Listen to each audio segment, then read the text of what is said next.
Hello, friends. Welcome to Josiah Venture Stories. You will hear incredible stories of life change from the mission field and be inspired by the movement of God in Central and Eastern Europe. I'm your host, Gwen Turner, and I am so excited to share today's conversation with you.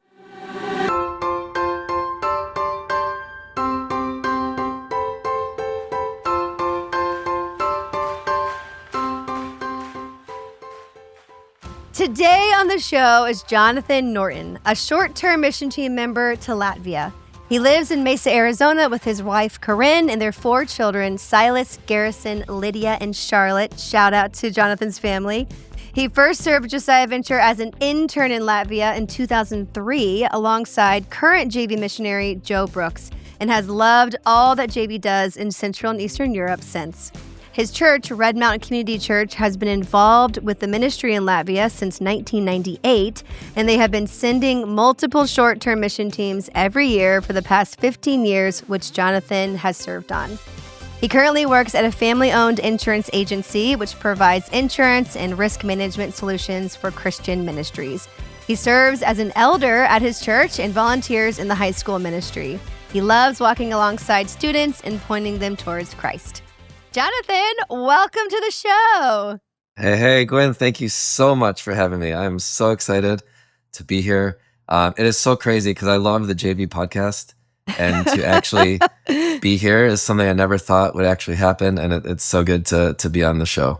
You know, I like to make people's dreams come true, so One of my 4 bucket list items has been completed today, so perfect. Yes. No, I'm so glad that you're a fan of the podcast. That also just makes my heart so happy and excited to have you as a guest. Yeah, thank you so much. And it really is like, since we love Josiah Venture and love working with all you guys, the podcast is so cool because it's like an inside look at the organization, all the missionaries, and even the conferences, like the teachings. It is a legit awesome podcast to listen to. So I'm grateful for it. Thank you. I just need to record that and send it out to the world. It's funny you said the teaching episodes. Actually, right after your episode will be the spring conference talks. So we'll release those. Awesome. So that'll be really fun. But so thank you for being a fan. But now I want to hear more about you. You live in Arizona. Like, you have 4 kids. Like, what's your life like in Arizona? Yeah, it is insanely busy. Just in that season of life where, the oldest son, Silas, he's 16, so he can drive now. And that's been such a relief, I think. For like with 4 kids, I think I know some parents get nervous about having a kid drive, but for me and my wife, it's so nice to have someone else that can drive and take the other siblings somewhere or run errands and whatnot. So it's been great, but life is extremely busy, but it's wonderful. I wouldn't trade it for anything. Yeah. And are you from Arizona? Did you grow up there? No one is from Arizona.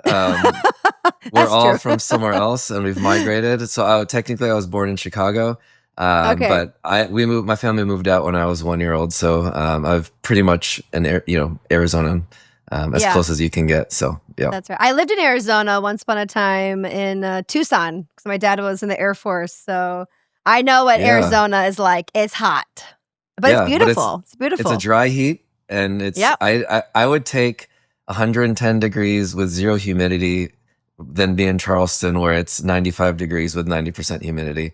I really do stand by the dry heat. No, I agree. I agree, actually. Oh, my goodness. Well, let's get into a little bit of your Josiah Venture story, because I just found out about you, so it's nice to meet you over Zoom. But you were an intern in 2003, and that is so cool. And I would just love to hear, how did you first hear about Josiah Venture? What was that internship like? All of that. Yeah, awesome. Yeah, so it's kind of unique in that our church started working in Latvia in 1998, and there was a missionary that had got in contact with us, and our youth pastor at the time, he had Latvian in his ancestry, and so there was just a unique connection. And so our church started sending short-term teams over there. And I think it was about 2002, the missionaries that we had worked with switched over and joined with Josiah Venture. And so that was when I was in college, and I had a good relationship with the missionaries, and they're like, hey, you need to try this summer internship. We started working with Josiah Venture. It's a great organization. Why don't you sign up and come hang out in Latvia for the summer? And so that was like my introduction to Josiah Venture. And I think that I'm not certain, but I think that was how JV got connected in Latvia, was when that team of missionaries kind of joined on, and it was great. So I joined, as you mentioned in the intro, my buddy Joe Brooks joined, and there's about 6 or 7 of us that had been to Latvia before, that all joined on our first JV summer internship in 2003. And it was so cool. It was awesome. Had you ever been out of the country before that trip? Yes. So I had done the short, quick 2-week trips to Latvia in 2000, 2001, and a little bit longer one in 2002. And so this was kind of like the next step for a few of us to go the whole summer and help out. So I had already experienced Latvia. I had already fallen in love with the country and the team out there. So joining on the internship with JV, it was like not even really a question. It was something we needed to do and be a part of. So yes. And with your church, Red Mountain Community Church, like that's such a cool connection, like years and years of sending teams, years and years of a partnership. And so I love to hear that, just like how it keeps going, Yeah, for sure. Yeah. And so when we first started this, partnership in Latvia, and, I was in high school and college.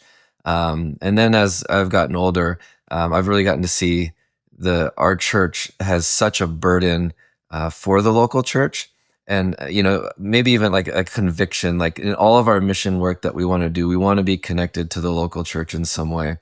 And so what a beautiful partnership to be connected with Josiah Venture, where you have JV's vision statement is, a movement of God among the youth of Central and Eastern Europe that finds its home in the local church and transforms society. You got it. Yeah. Good. Yeah, you got it. I think that's it. I'm pretty sure that's it. But nailed it. We loved that JV was all about the local church, and that was a conviction that we had. And there's a lot of great organizations that do work, and nothing against that, but we really wanted to be connected with local churches wherever we do work. And so as we're doing summer missions in Latvia and doing summer camps for churches, we really had a burden to say, like, hey, is there anything more we could do besides just 2 weeks out of the year being with these churches? What does it look like to be connected with these churches year round? In what capacity? Like, we don't even know, but we just wanted to build those partnerships and those relationships. And so fast forward all the way to 2018, Preston, our missions pastor, and some of other people from our team, they went out in the winter of 2018 and specifically met with a few of the churches that we had been working with on summer trips. And that's really where we really solidified those relationships. And so now it's like the summer camps, that's just one part of the relationship throughout the year. It's been really good. As an example, in April, a team from Ventspils Baptist Church, and that's the camp I went to this summer, they sent out 6 people to our church in Mesa for 2 weeks, where we just got to pray with each other, learn from each other. They got to see how we do ministry in Mesa, and maybe get some ideas for doing ministry back in Latvia. And so that was awesome. One of our other churches that we partners with is in Liepāja. And we had a team go there as well at the same time, a few weeks ago. But we also sent a team of 5 there over Pentecost, and they wanted to do a really large outreach in the city at a park. And so we just sent a small team to help them in any way needed. So we did evangelism, just some normal logistic type of help on the back end to make their outreach awesome and successful. So I am loving so much that it's just not 2 weeks out of the year we're doing summer camps, and we'll see you later. But it really is all throughout the year. We're praying for each other. They're praying for us. We're finding ways to do ministry, and it is so good. And then the other cool thing too is just when we go back each and every year, we're able to see, these relationships that we've started years before, and just to see how those have blossomed. And one of my team members, Blake, he was talking about, like, this is his 4th summer that he's gone, and to see one of the students that didn't want anything to do with the Lord or with the youth group, but he was still at camp, and to see how the Lord has worked on his heart over the years, and how he's accepted Christ, and just how he's blossomed into like this beautiful young teen that loves the Lord. It's so cool to have that type of relationship where, we can see some of the growth and just the ways that the Lord is working. It's so awesome. Yeah, true transformation, and seeing someone from, one year to the next and how they grow. I love that. I love when short-term mission team members can come back year after year and really invest. And it sounds like from what you're sharing, your church truly has a partnership with the local church there, like not just coming for summer. It's very different to go to Latvia in the winter than in the summer. Yeah, for real.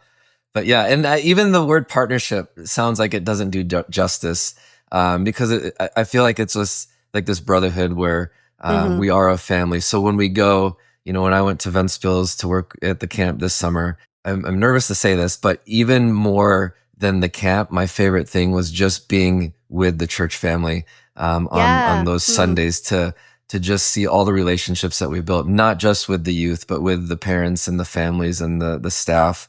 It is so good, and it just feels like we're old friends, and we don't miss a beat when we get back together and hang out. It is so good to have that relationship. Yeah. It reminds me of those times in Paul's letters when he's saying things like, I always remember you in my prayers. I can't wait to come back to you. Just those, just that sweet relationship. Yeah. And it's funny you mentioned that, because when we did share with the church on that Sunday, that was one of the scriptures you read from. Cool. Was, I think it was Colossians 1, just at the beginning, where he's thanking the Lord for the relationship, and that we're never stopping, we never cease praying for each other. And, that really encapsulates the relationship that we have. Yeah. Well, we're going to talk about your camp experience from this summer, but I want to go back a little bit earlier. We mentioned, you went on these short-term teams, and then you interned. And a lot of times, when someone interns, they become a full-time Josiah Venture missionary. And that was not your path. So I would love for you to share a little bit about that. Did you ever think about full-time missions, or what was that like for you after your internship was over? Yeah, that's a great question. As I mentioned, my first trip I ever took was 2000, and that was just, the 2-week short-term trip with the church, and we ran a couple camps.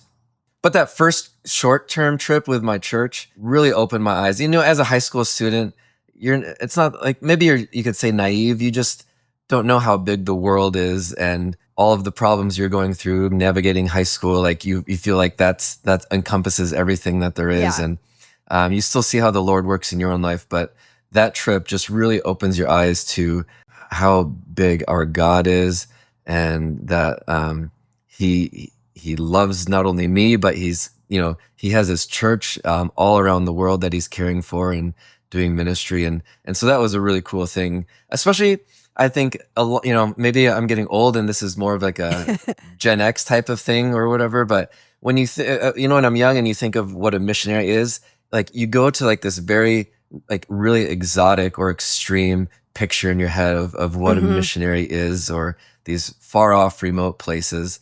And so that first trip really opened my eyes to like, oh, the Lord needs workers all over the world, and it's going to look so different in many different parts of the world. And so it was really encouraging and exciting for me to see, oh yeah, like, there's youth ministry is work. It's missions work. It's not just being in the middle of the jungle, like those little pictures that you have when Africa, you're a kid.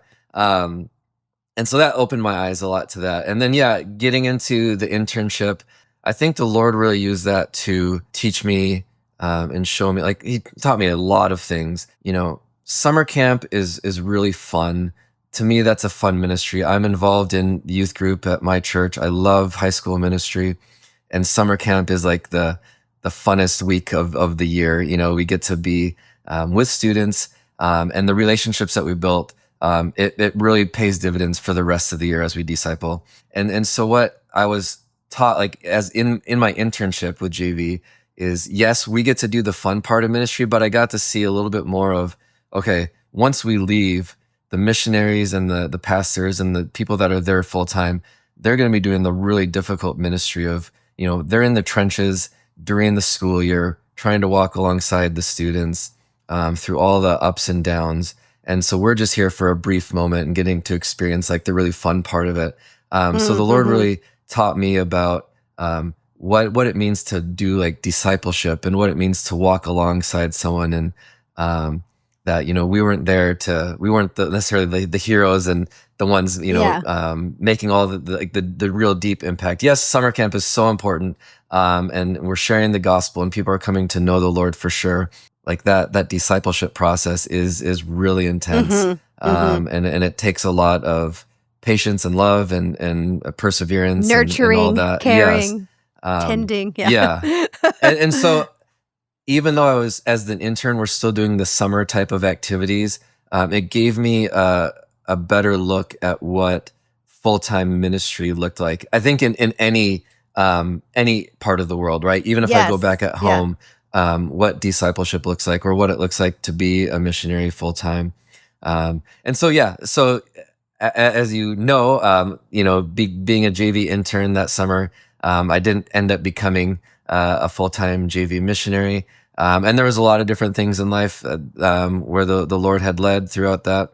But we did, like, my wife and I did end up doing we call it a long short term. We had a 2-year mission in Rwanda and East Africa. Oh, nice. When our boys were very young. And so through that all, like, the Lord has just really kept us very aware of the global needs of the church, and just how we can be a part of that, whether it's supporting or praying for, Joe and our other missionaries in Latvia, or whoever it may be. But yeah, it's not like when you sign up for, or even if you're thinking of being a summer intern for JV, you shouldn't have that thought process where, like, well, I don't even know if I want to be a missionary. Does that mean I shouldn't do that? Yeah. And I would encourage you to still, if you feel the Lord nudging at all, it really impacts your entire life. And as we're all called as Christians to be in ministry and to discipling people wherever we're at. And so I think doing the summer internship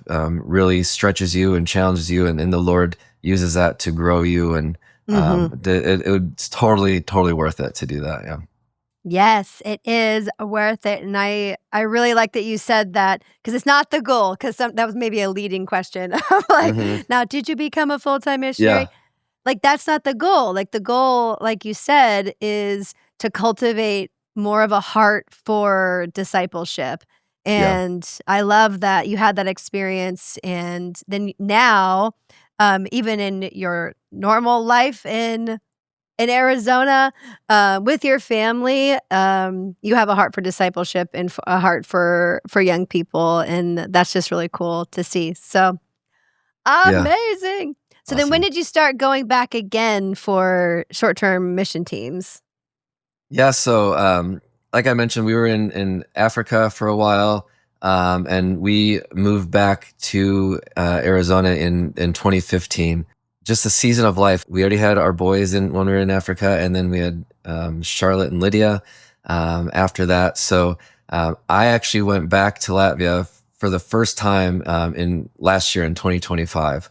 Oh, okay. Wow. So our church was still going every year and everything, but just for the season of life that we were in, it was difficult to get back. But now we're in that place in life where it was doable. And so yeah, last year was the first time going back, and we had been involved in our youth ministry, since 2015. So it was we've always been able to help, send the kids and send the teams. But last year was the first year, and obviously I just got back a week ago today from our mission trip. So, yeah. You're over jet lag, right? So it's been enough time to... Barely, yep. Barely. Hello, friends. I'm quickly interrupting this episode to remind you about our online prayer room. Right now, there's a special intern section where you can see and pray for specific requests from our 2026 summer interns. As you see their faces and read their requests, pray that God will use them mightily in the lives of those they meet and invest in this summer. You can download our free mobile app for iPhone and Android today or visit pray.josiahventure.com. The links to these resources are in the show notes. Thank you for praying with us. And now, back to the episode.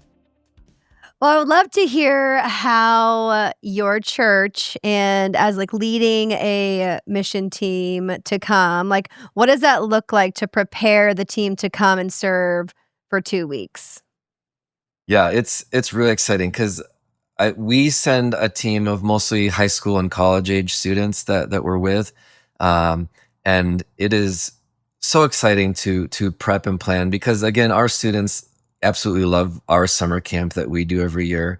And for them to be oh yeah, I get to actually help lead a summer camp, and the joy that I see and the growth in the Lord that I have at our summer camp, I get to be a part of that from a leadership perspective in Latvia. And then there's always it's a mission trip. It's in a different country. So there's that excitement as well that builds in the students. But really a lot of the training, there's so much planning and so much prep work to make a camp run smoothly and be successful. A lot of our time is focused on that. And for our team in Ventspils, it's just a normal youth group church summer camp. But our other team that goes to Liepāja, I can't even imagine how That's intense fusion, right? because they did fusion and they did the sports camp as well. Yes, Edge. It was a combo. So, Yeah. And so, I felt like we were busy with our training, but our Liepāja team had to be just that much more busy doing all of their prep work and everything. So, it's helping the students write support letters, how to be praying throughout the semester, and getting specific roles and jobs that best fit, their giftings, and doing some cross-cultural training. And we did a lot of language lessons just to be able to say the basic sentences and things like that when you get to Latvia.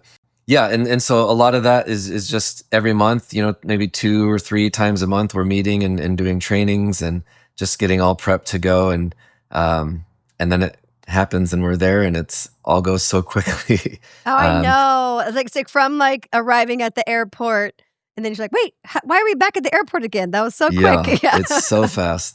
And one of the things I actually really, really appreciated was when we get to Latvia, I think there's 4 churches that all arrived at the same day. And then, we're all going out to our separate camps, but we do a couple days of JV orientation. Yes, all together. Yeah. Yeah. So we're, there's some more cross-cultural training and, learning more about Josiah Venture. For a lot of the first timers, it's such good information just to learn about who JV is and how they're partnered with these churches. But for us this year, my absolute favorite thing was David and Katka. They're the country leaders. The Ronies, yes. Yeah, they're incredible people.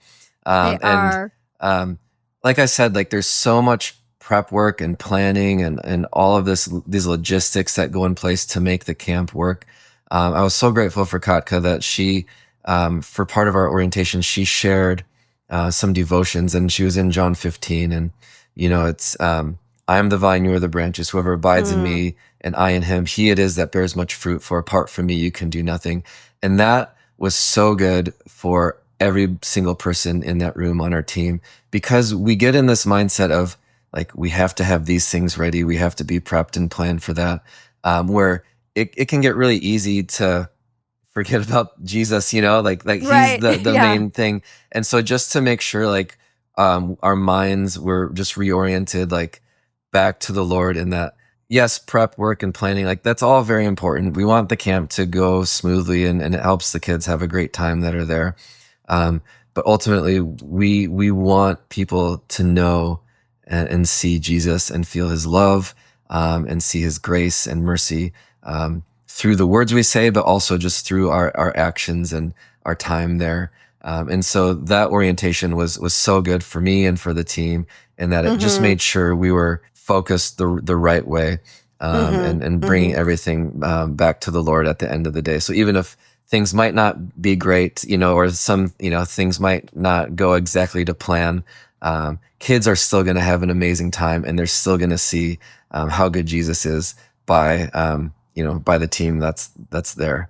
And so the orientation is so good to have, even though we're so jet lagged, and it's like, how am I going to be able to sit in this chair for the next 8 hours when we just landed, the night before? But the Lord is good; He gives us strength that we need, and it's just such a blessing to be with everybody and to just be praying for each other before we go out for the week of camp.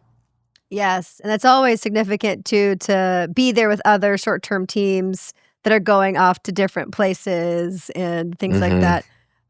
One funny thing, I was a part of an orientation, helping at an orientation in Slovenia, and one of my teammates had this idea, because it's like the teams come from America, they're jet lagged, but we're having them sit through some of these sessions, and there's a lot to learn and everything. But he had a water gun and would just like shoot people that like you just like see them like, that's a great idea, nodding off, and then it would like make everyone laugh and like just like start shooting people with water guns and wake them up. That's perfect. Yeah. And when I did my summer internship with Josiah Venture in 2003, I think that was many years before The Amazing Race existed. Oh, yeah. And so I was like, looking back, I was like, oh, I'm always bummed that I didn't get to be a part of that. So this year for the orientation, in our first afternoon, they had like a mini Amazing Race for us, cool. all the teams. So that way we were forced to run around the city all afternoon and use up energy and not just be seated. So it was a great way to see the city, to learn more about Riga and Latvia. But it also kept us awake. So it was, it was fun. That's better than the water gun solution. I like that. Put your short-term teams on an Amazing Race. And then you get to see the city and experience that. Riga is beautiful. So it is incredible. I could run around that city all day. So. For sure. Wonderful. So are there any like funny cross-cultural moments that you've had with even some of the students coming from Arizona to a whole other country, where they're like, this is, we always tell people it's not weird, it's different, different cultures and things. Are there any moments you want to share? Yeah, it's fun I think for me, especially as a leader in my youth group, it's so fun to watch the students, especially the ones that are there for the first time, just experience a culture that's completely different, and even like how they process things is different, and just to see like the kids try to understand and catch on and see that, it's not always this is the best way and this is the worst way. It might be this is just a different way, and this is how different people process things. And so that's really fun. This isn't a funny cross-cultural moment, but I was just talking with our team, and our favorite cross-cultural moment, it's so beautiful, is at camp, at our camp this year. We had a lady, Valeria is her name, and she was our worship leader. She's a music teacher at a school, and so we got to do worship with her, and she was able to do a lot of songs that are translated in English. We would, instead of just singing a Latvian song or singing just an English song, we would sing a song, like the verse in Latvian, and then sing a verse in English, and then sing the chorus. Yeah. And I thought that was so beautiful, just to kind of step back for a second and seeing two different people groups in two different tongues worshiping the same God. And like, if I think of like Philippians 2, when he says, if there's any encouragement in Christ, any comfort from love, any affection, sympathy, complete my joy by being of the same mind, having the same love, and being in full accord and of one mind. And just that unity that Paul's like wanting and searching for, even with different languages, we have this unity that's rooted in Christ. And so I think like that's my favorite moment every year, is to just step back during camp and see people worshiping the Lord in two different languages at the same time, and how awesome that really is. Yes. And that's one beautiful thing too about music. There's That's just like the hymn of heaven, just like singing, and it's beautiful moments. Yeah, for sure. And then I don't know, I don't have any like crazy cross-cultural things, but one tiny thing that we always see every year is in Latvia, and I don't know if this is across Eastern Europe, but in Latvia, when you go to the store and you have to pay, there's always like a little glass plate that you're supposed to put your money down or your card if they need to take your card. Yes. And you don't pass the money to the person directly. You don't touch them. And all of the kids, we always just want to give the money to the cashier, and they just stare at you until you drop it in the little plate, and then they'll take it. So just little things like that are so fun to experience and see our students try to figure out and struggle with what to do. Yep. Europeans like, don't touch me. Yeah. Yeah. Well, let's talk about camp because it's fresh. You just got back a week ago. What were some highlights for you? And I would love for you to share just a moment when you saw God at work in an unexpected way, or a story of a student that you had a conversation with, or I don't know. What happened at camp, Jonathan? Tell me about it. Yeah. It was an incredible week, and I think this should be a separate podcast just to talk about camp, but I'll fit it into one answer for you. Part 2, yeah. It was great. We did have a ton of rain, and so logistically, that could sound pretty bad. Us being from Arizona, we thought it was the best week of our lives that it rained, and we got to see what water looks like falling from the sky. It was finally, that was really exciting. Yeah. For the Latvians, it wasn't as exciting. Still, the Lord provided sun when we needed sun, and it was so good. And we had such a great week, even in spite of some of the weather. I already mentioned about how Blake, one of our guys on our team, talked about being there 4 times and seeing growth. And I kind of had the same thing with one of the students from last year, just was so quiet and not really sure of just what this was all about and, what to make of it all. And to see him, like, one, I didn't think he would ever come back, but to be back at camp again this year, but to actually have conversations about each and every talk that happened, and just to see, it was so good to see him processing, the questions. And you've already had a podcast talking about the lessons and being outside of the box. Outside the box. I cannot stress just how good the curriculum was this year at camp, and just from my perspective, I saw so many kids processing the different questions that Jesus asked and the challenges. And so I got to see that firsthand with one of the boys in my cabin, where, every day he was just asking questions, what does this mean? Or what, I got to speak on day 3, and which for us was talking about like the dreams, like what does it look like to dreaming outside of the box. And so he was really processing, like, would this be a good dream outside of the box, or is this a dream inside of the box? And just to see him really wanting to live his life for the Lord, but process what that actually looks like is so cool. Especially like for me, again, as a youth leader, like I love when students ask those like big questions and aren't, bogged down with all the dumb things of the day, but are thinking like eternally minded. It was so good to talk with Ragnar's and have that conversation with him, and to just see how his mind was processing. What does it look like in his life to live for the Lord? He might not have many other Christian people around him. So what does it mean, to live for Jesus, and to dream, outside of the box, like dream big for the Lord and live his life for the Lord. And, there's a number of stories like that, where just you got to see kids being challenged. And, we do the Labyrinth towards the end of the week, and that asks a lot of pointed questions to the students, and just to see how they're processing what is it, like what it means that the Lord loves them regardless of their circumstances, that this grace applies to everyone regardless of what you've done or haven't done, and to just see them work through that and come to appreciate just how beautiful and kind and loving the Lord is, to choose them and to want a relationship with them. And that, so many of the kids feel like they can't measure up and they're not good enough in this. And just to blow that lie out of the way and to see the truth of how good Jesus is and what he's done for us is so good. That's beautiful. And yeah, Labyrinth night, gospel night is always a significant time for students for that processing.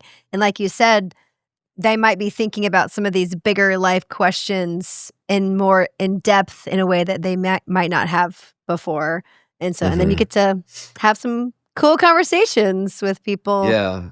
And that's a blessing too, because we know that, English is not the first language for any of these guys. And so we're just grateful when they do have conversations, but we're also pointing them and encouraging them to connect with the Latvian team that's there year round. Yes. And so, it is fun when we get to have those conversations, but it's also great to say, hey, Marcus is your youth director. Let's chat with him because he's going to be here to walk beside you this year. And we want to make sure that if they're not already plugged into the youth group, that they're knowing who their leaders are and that they're getting really plugged in and building relationships. And it's good for the Latvian leaders because camp is a great time to build equity so that when, there are those hard questions, the kids feel comfortable going to them and reaching out to them as they, live their lives the other 11 months of the year. That's right. Not just at camp, but outside camp. And I love that you said that too, of the short-term mission team. There is a specific purpose for them coming. And not only is it impactful to the local church where they're partnering with, but also for them as well. But it's also important to say, hey, let's go talk to a leader who will be here year round and all those things, because the team comes and goes, but like you said, the local church stays and the local youth workers. But again, that partnership is still there, so you'll still be praying for them year round and all of that. Were there some significant conversations that you had with the team members, like the young people on your team, like the Americans? Like, were they thinking of these like outside the box, dreaming outside the box questions? Yeah, and that's being a leader. That's like the extra bonus of doing these short-term trips.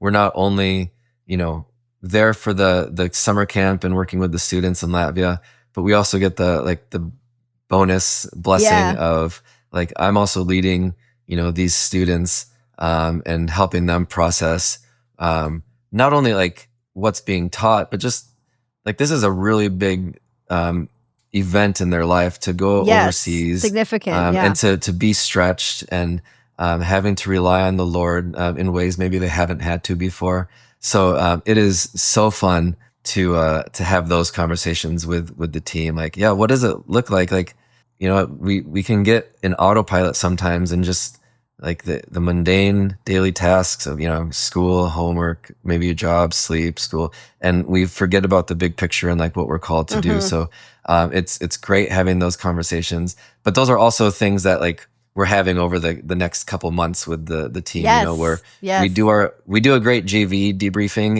in Latvia, but we'll have our own debriefing. And, I've already had lunch with one of the guys on the team just to kind of process like, hey, what did you experience, and how is the Lord moving and all those type of things. It's great. It's just like another summer camp, for us where the Lord is teaching them and revealing himself more to our students. And we want to take advantage of that too and make sure it's not just a fun 2 weeks and then everything's back to normal. But the Lord is always teaching. He's always revealing things about who he is in their lives. And we just want to make sure that they're growing as well. And if the Lord is challenging them to, hold them accountable to that and to encourage them to keep pressing on in whatever ways the Lord is leading.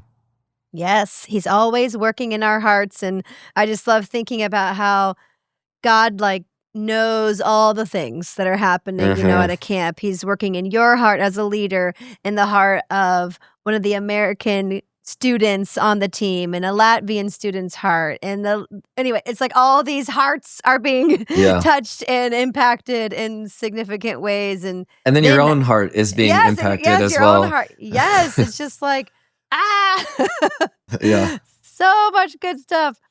Well, Jonathan, this has been very encouraging just to hear your heart for Latvia, your heart for young people. One of my final questions is, I know you've touched on this a little bit, but just to ask it straight out of like, why do you think partnerships between local churches like in America or like our sending countries are like America and Canada and the UK, like why do you think those partnerships matter with the local churches over there? Yeah, I think, maybe something I haven't said yet is the church is the bride of Christ, and he set the Lord set that up as his church. It's his bride, and I think we can't stress that enough. Like to working together, and the capital C church, as we say, yes, the big being, C, yeah, yeah, being a part of what he's doing through the church, I believe is so important. And then just the depth of the relationship when you partner with a church, like we do in Latvia. It's so much more than just, we'll see you every 2 weeks, 2 weeks out of the year, and then, have a good life, and then we'll see you next summer. And, bye, see you next summer. Yeah. but I feel like the depth of the relationship is so strong in that we know the needs and of their church that we can be praying for. They know what we're going through as a church in Arizona, and they're praying for us. We're encouraging one another, and I just think to have the depth like that just goes so much further, and you're able to. I think the Lord is able to work a lot more and accomplish more through relationships when they're real and true and deep like that. So I would always encourage, churches that are doing short-term trips to be more invested in the local church that they're working with, connecting with the churches. Like our missions pastor has regular Zoom calls with the Lydia church and the Ventspils church. And so we're always in communication with them, always praying. Our Ventspils church, they had a really difficult year last year. There was a fatality in the youth group, and like it wasn't just something we heard about at summer camp the next year, but we had prayer meetings just for the church family, and being able to have that relationship allowed us to know what they're going through and find ways to pray and support and be there. And so I think it's just such a beneficial thing, both for us, but also for the local church in Latvia, to have the partnership and to know how to continue to pray, how to support, I just think the Lord is able to move, and when we're building the relationships like that. Amen to all of that. That's beautiful. And then, okay, my last question is, why should someone consider saying yes if God is nudging them towards a mission trip? Yeah. Well, first off, you say yes because if the Lord is nudging you towards it, you should do what the Lord wants you to do. But besides obedience. I really think that it is a great opportunity for everyone involved. So if you're saying yes to a short-term trip, the Lord will use you, and he will work through you, and you'll be able to see what ministry looks like in a different context and different culture. The Lord, and it's not just like, when he uses you, he's also growing you and challenging you and stretching you in ways that you might have been before. So I think it does benefit you as well, because you're growing in your maturity in the Lord and things like that. But there's, I don't know, you've talked to any JV missionary, they'll probably tell you that the harvest is so plentiful, but the workers are few. And the more people we get involved in what God is doing around the world, I think that just helps really nurture more workers on the global scale. So even if you feel like, I'm not going to be a full-time missionary, that's great. The Lord still might have you be one someday. You never know. You never know. Never know. But it's still important to be obedient to the Lord, and He will use that, and He will grow you, and He, your work won't be in vain. Even if you never go back, like one of the benefits again of being in the partnership with these churches is a lot of camps we might not see the fruit of the labor, But going back year after year, that's a fun benefit is sometimes we do get to see the fruit of the labor and how people's lives are changed over time. But again, our goal isn't, we're not here to see the fruit. We're here to just work for the Lord and let him do what he needs to do, and he'll work on people's hearts. And I think it's a great experience overall. You get to know missionaries, you get to help support missionaries, build relationships. So there's just so many positives and reasons to go. So if the Lord is nudging you, like, you just got to do it. Just got to get up and do it. Yeah. Yeah. The Lord will raise the funds you need, and he'll provide in miraculous ways, and it'll be amazing. For sure. And you take those things step by step, right? It might seem overwhelming. Yes. Like it's October and I've been asked to go on a mission trip next summer. Like, I got to do this. I have to raise this. I have to, all this stuff. And yes, it can feel overwhelming at first, but it's step by step. You have a great support through JV, and they help you through the whole process. And it's so worth it. It's worth it, people. Boom. Boom. Mic drop. The end. Yep. But no, but really, thank you, Jonathan, again, for your years of service, coming to Latvia and pouring into the young people and the leaders in the local church. It's just beautiful. So I'm so thankful to have this conversation with you today. Awesome. Yeah, it's been so fun. Thanks for having me. And I don't know if I'll be able to listen to my own voice on the podcast, but I'll listen to all the other episodes. So thank you so much. I do it all the time. So, it's fine. It's fine. True. It's okay. Fine. People think their voice sounds weird, but it's great. Well, thank you again for being on the podcast. Awesome. Thank you so much. Yep. Bye. Thank you for listening to Josiah Venture Stories. For more information about who we are and our vision and mission, visit us at josiahventure.com and follow us on social media. If you have any questions about this episode or would like to get in touch with our guest, please email social@josiahventure.com. To help more people hear about this podcast, please leave us an honest written review or share this episode on your social media. Thank you, friends, and have a blessed day.